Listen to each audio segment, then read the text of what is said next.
चन्ना रंग के स्वर में टीसी म्यूजिक पर सुनिए अलबेली समधी।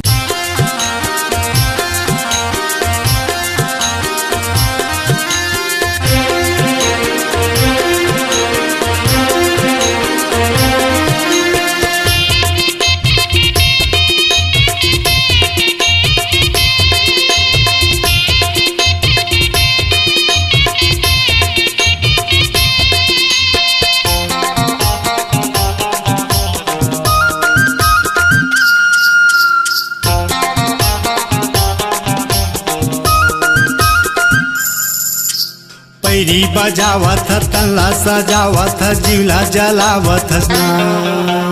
पैरी बजावत तल्ला सजावत जीवला जलावत ना। दूधी दूधी दूधी साल हो गे रे गोलैंदा काबर झूलावत ना।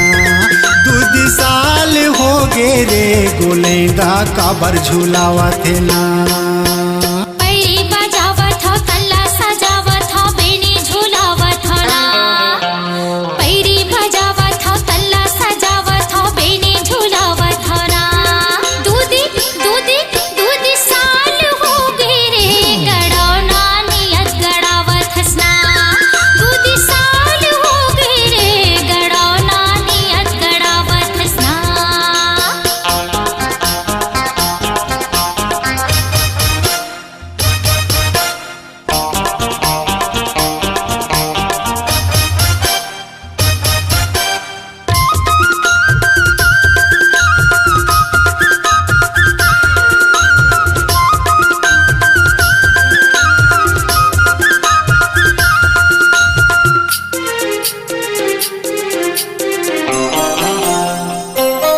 साते भावर के गोरी बांधल गाठी वो। साते भावर के गोरी बांधल गाठी वो। मोला क्रिया खवाले दे हम माटी वो टूरी काबर छोड़े। मोला क्रिया खवाले दे हम माटी वो टूरी काबर छोड़े।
पैरी बजावत तल्ला सजावत जीवला जलावत ना। पैरी बजावत तल्ला सजावत जीवला जलावत ना। दूधी दूधी दूधी साल हो गे रे गोलैंदा काबर झूलावत ना। दूधी साल हो गे रे गोलैंदा काबर झूलावत ना।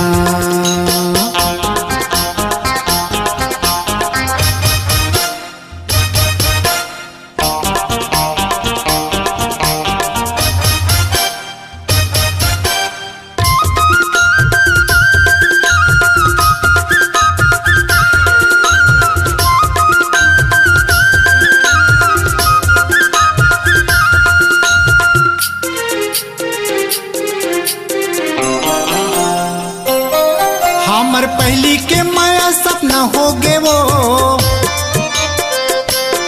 हमर पहली के माया सपना हो गे वो। सुधी लगे रही से तकियाला धरे टूरी काबर छोड़े। सुधी लगे रही से तकियाला धरे टूरी काबर छोड़े।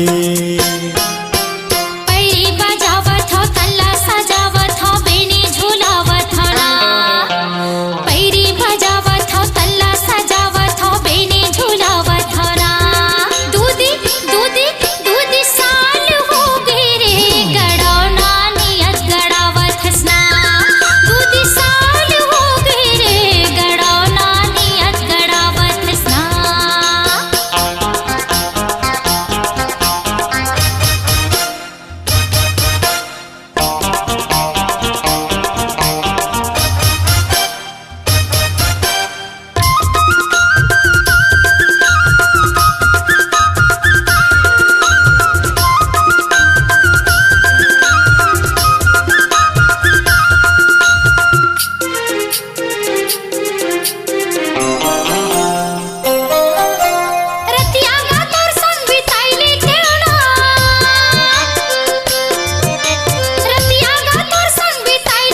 पैरी बजावत तल्ला सजावत जीवला जलावत ना पैरी बजावत तल्ला सजावत जीवला जलावत ना दूधी साल हो गे रे गोलैंदा काबर झूलावत ना दूधी साल हो गे रे गोलैंदा काबर झूलावत ना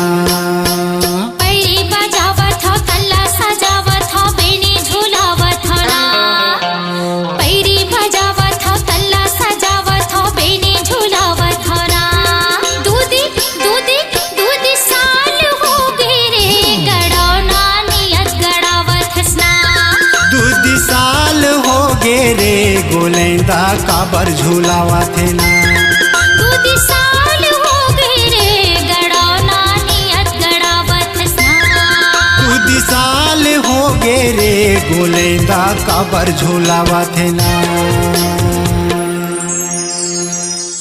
छत्तीसगढ़ी लोक कला मंच मोरदाई मयारू की प्रस्तुति अलबेली समधिन। गायक रूपचंद नारंग, रघुवीर नारंग और श्रीमती कुमारी नारंग। कार्यक्रम हेतु संपर्क करें मोबाइल नंबर 7869150364 7869150364।